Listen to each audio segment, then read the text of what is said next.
You are listening to Westside Unscripted. This is the podcast where the pastors loosen their ties, throw away their notes, and talk about all things theology and culture. I'm Josh Bartels, the assistant to the pastors here at Westside, and just like last week, actually, I am not joined by Pastor Peter Montoro for this week's episode. He is still out with illness, and God willing, will be back in with us next week to answer some of the listener questions that we have stored up for him. And so we'll tackle a new topic next week. But for this week, I'm pulling from a segment he did at our 2021 men's retreat back in December. The theme of the retreat was resilient light, how to keep the light on in our church, in our households, and in our individual lives, to keep shining brightly even as the world gets dark. This particular segment comes from the last of 4 sermons that he preached. And in this segment, he talks about how to build a resilient household.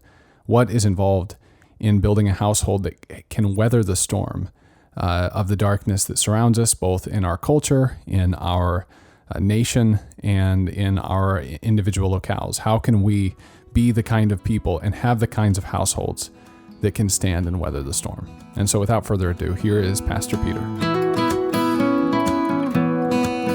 So undoing the inhuman destruction created by the technological society is a massive and multi-generational project. We're not going to finish it by next week, in other words, or next year, or even within our lifetimes, perhaps. And while restoring a community of productive households should be the long-term goal towards which we strive, it's not something that's going to happen overnight. And yet, even the longest of journeys begin with taking the first step. And they begin with staying on your feet long enough to arrive at the destination.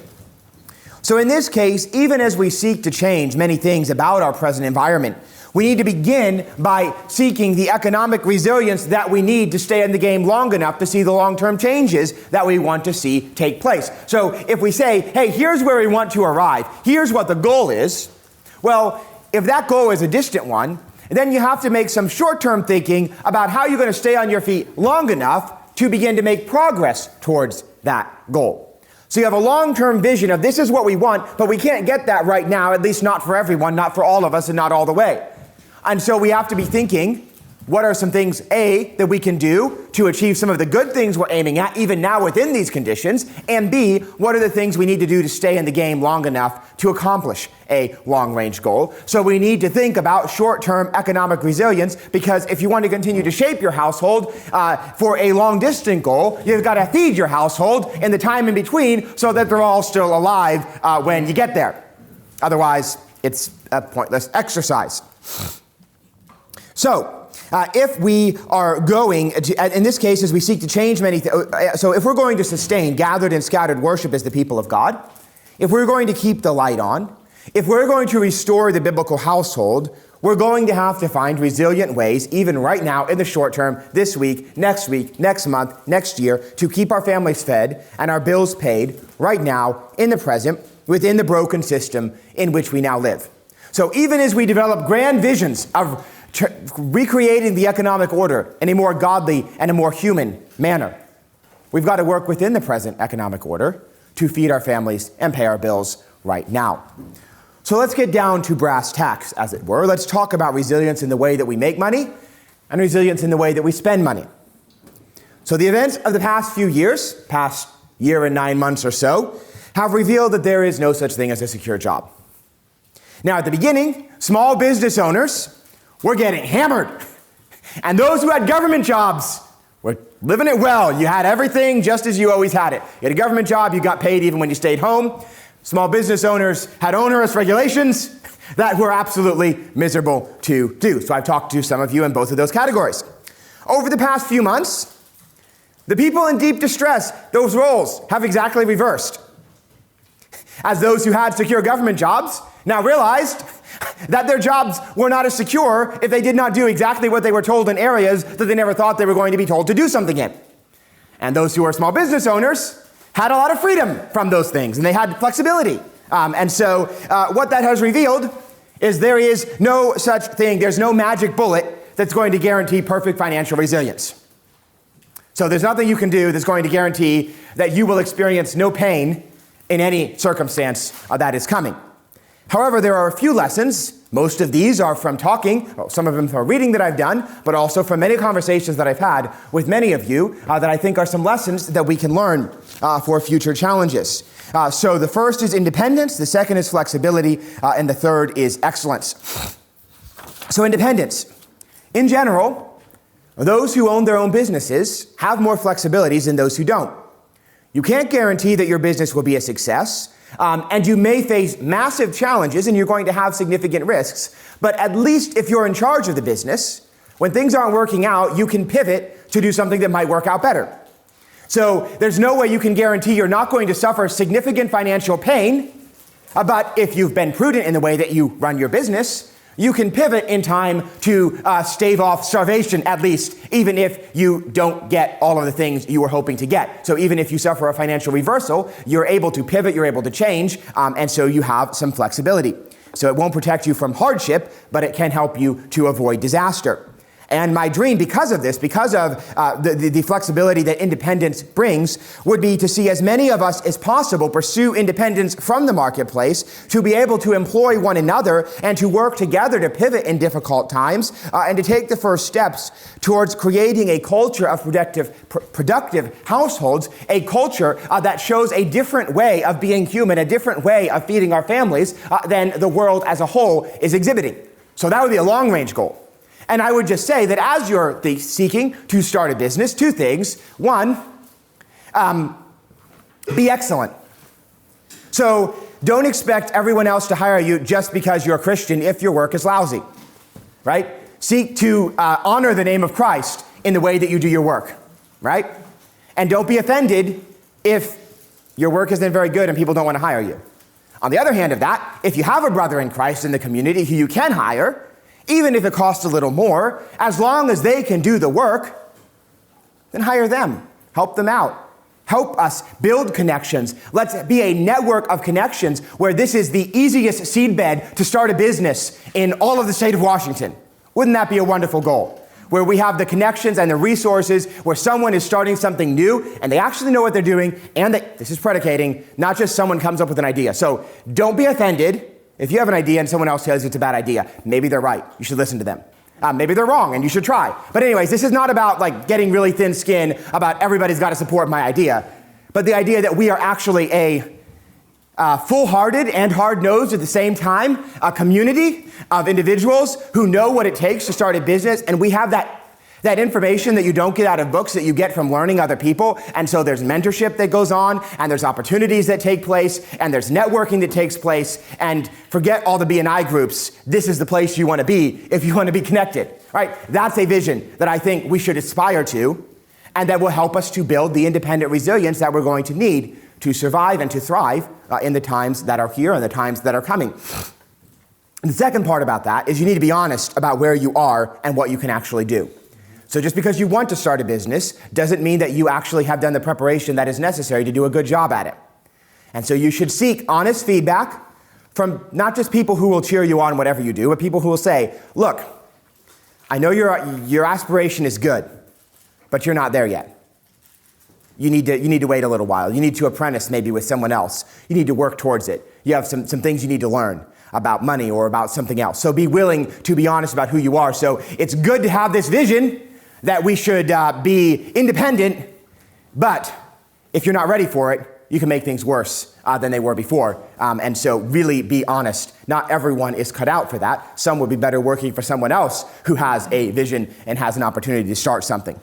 So the first is independence as a goal, something that's more of a long-range goal in many cases. But second, in general, those who have, and all of these are in general, there's always exceptions, right? Pardon me. In general, those who have more than one option for employment have more freedom than those who have only one. So if there's essentially only one employer who can enable you to support your family at the level that you're living, then that employer has a massive amount of power over you. The employer has the whip hand, and you basically have to do whatever they say. If you have multiple options because you have a lot of skills and you have connections, and if you can't have this job, you've got another job that will work equally well, then the pressure that you feel is dramatically less.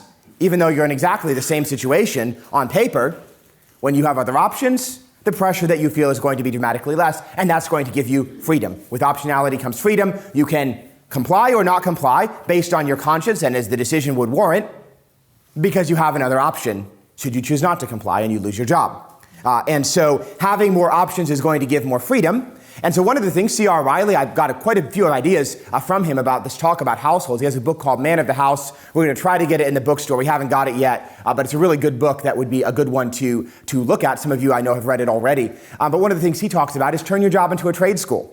So as you're working for an employer, so you want to be independent, but you're not in a place where you can be yet, well, approach your job with a skills learning mentality. What transferable skills could you learn at your job that you might be able to take elsewhere, that would give you options? And be thinking about, don't always be 1 foot out the door, but be thinking about what flexibility could I have? If something went wrong here, what could I do instead? And have that in mind. That's going to help build resilience in the finances of your family. The third is excellence. In general, those who are genuinely excellent at what they do have more leverage than those who are merely average. Again, this is not always the case. Sometimes those who are genuinely excellent have a lot of people who envy them, who want to stab them in the back at the earliest possible opportunity. That happens too. But in general, if you're actually good at what you do, if you're really good, if you're exceptionally good at what you do, you are more likely to be the last person to leave than the first person to leave. And so that is a principle. So 3 things that we can do to develop, and again, none of these is a magic bullet, but often in so many areas of life, it only takes a very small change, a very small intentional change to see a massive reduction in fragility and exposure and a massive increase in resilience. Sometimes all it takes is just thinking about it, and you start noticing things you didn't notice before. But if we're going to keep the light on, if we're going to continue to feed our families, if we're going to be able to stand our ground at this time and in this place, we're going to have to give attention to this matter of resilience. We're going to have to be thinking about these things because, if one person loses their job, then the church benevolence we can come alongside that person and help them. But if half the church loses their job, that becomes a lot less feasible. We can make sure everybody gets fed maybe, but we can't make sure everybody's bills gets paid if half the church is out of work. But if all of us are thinking about these things, and it's just a few people at a time, then we can be a lot sturdier economically, and we can keep the light on even as we're going through difficult times. Economic resilience, of course, is not just down to how you make money, it's also about how you spend money. Being in debt is the ultimate financial fragility. If you've bought a bunch of stuff you can't afford, and you've got credit card debts, and you're overextended on a house, and you've bought a car you can't afford, then it doesn't matter if you have options. You can't afford to be without a paycheck. So you've got to do what your employer says. Even if you had another employer, you just can't afford to have a gap at all because you've overextended yourself so dramatically. If you're going to be financially resilient, you're going to have to spend less money than you're making. So you're living below your means, not above your means. So if your means change, you can adjust downward.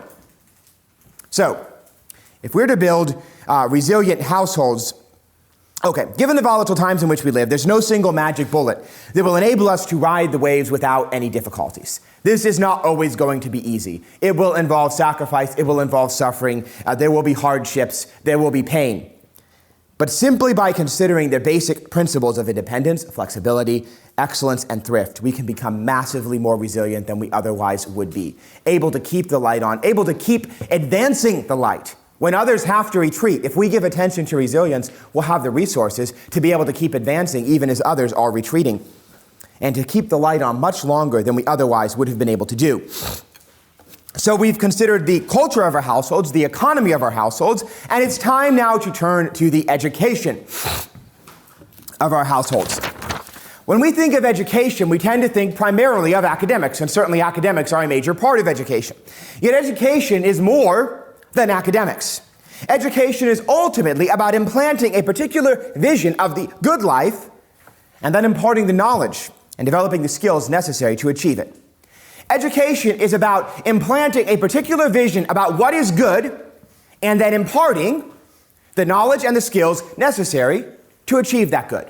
So everything that is part of that task is part of what education is about. And this is a task that in the scriptures is given primarily to fathers. It's your responsibility to see to the education of your children.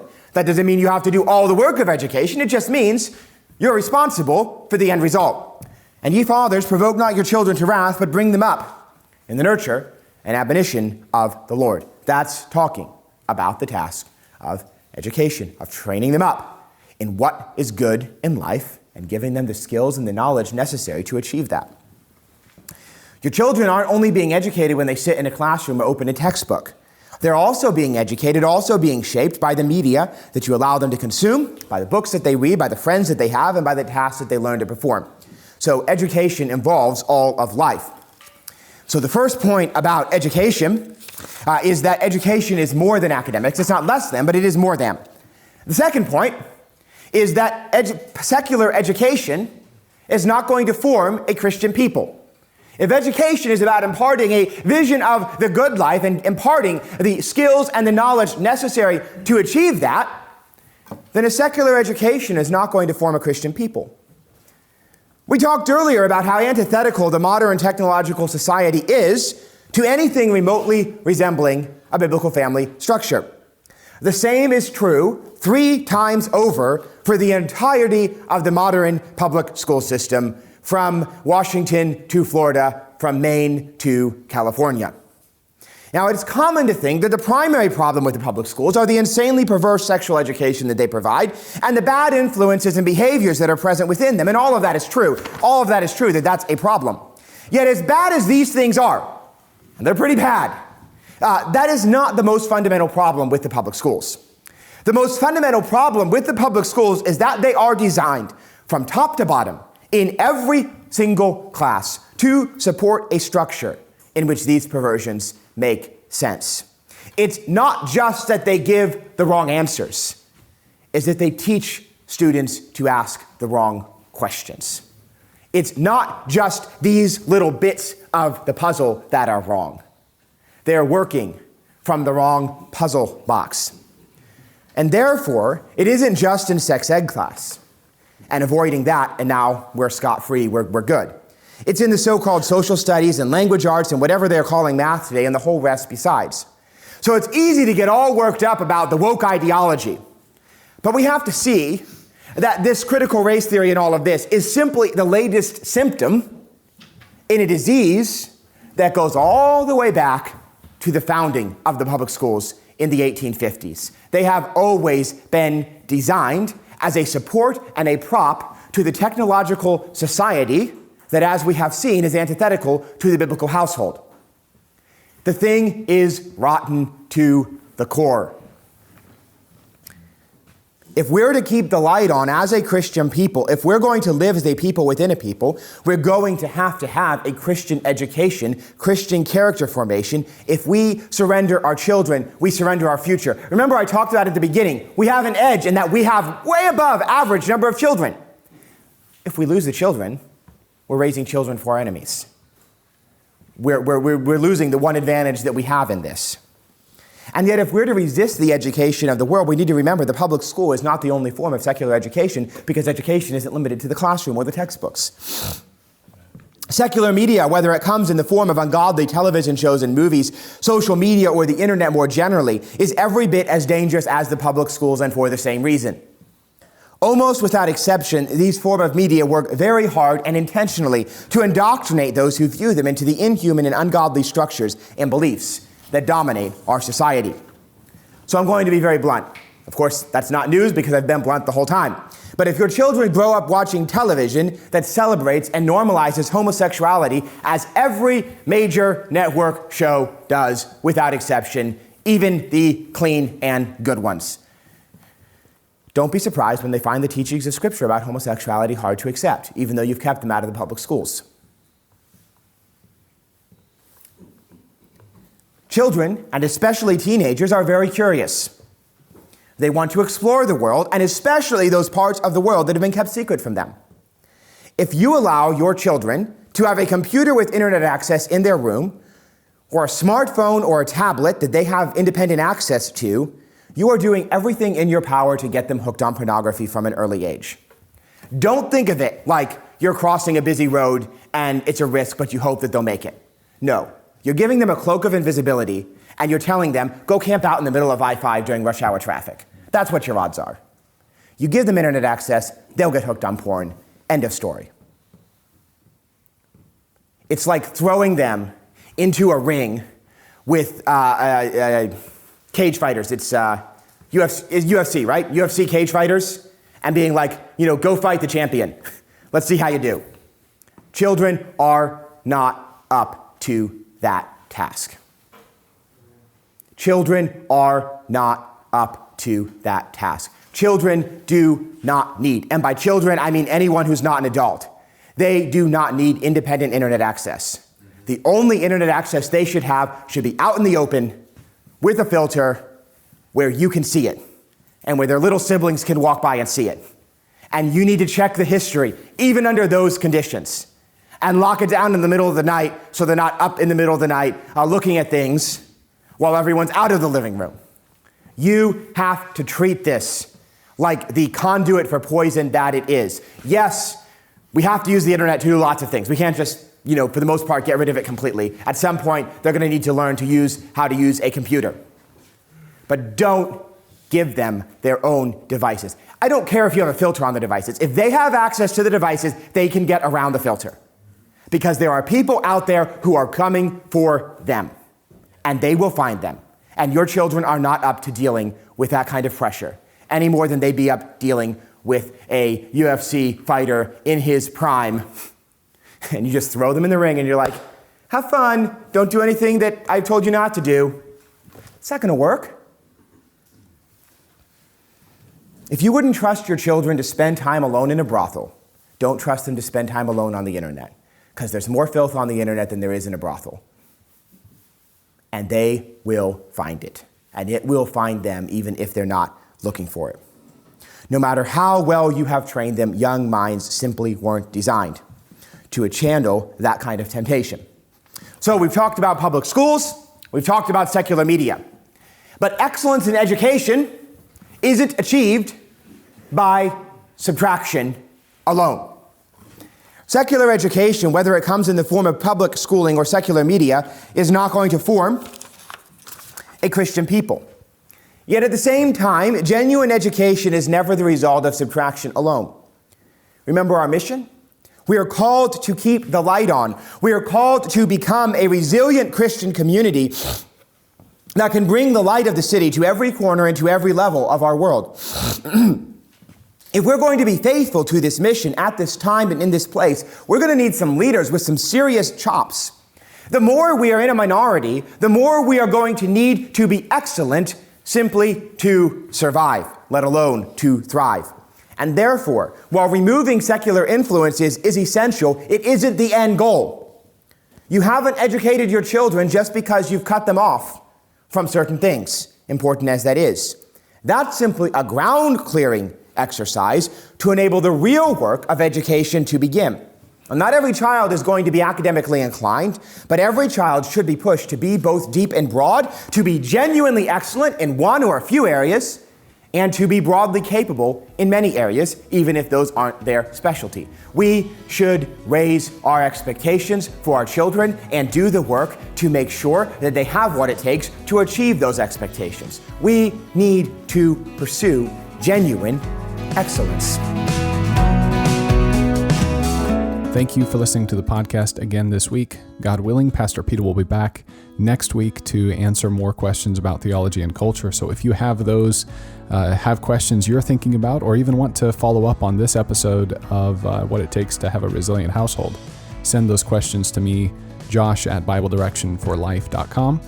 And if you want to find out more about the church, if this is your first time listening to our podcast, you can go to www.BibleDirectionForLife.com to find out more about us. The sermon podcast of Westside Baptist Church is called Bible Direction for Life, and you can find it on iTunes and Spotify or wherever you get your podcasts. So thank you for listening, and we will be with you again next week for more Westside Unscripted.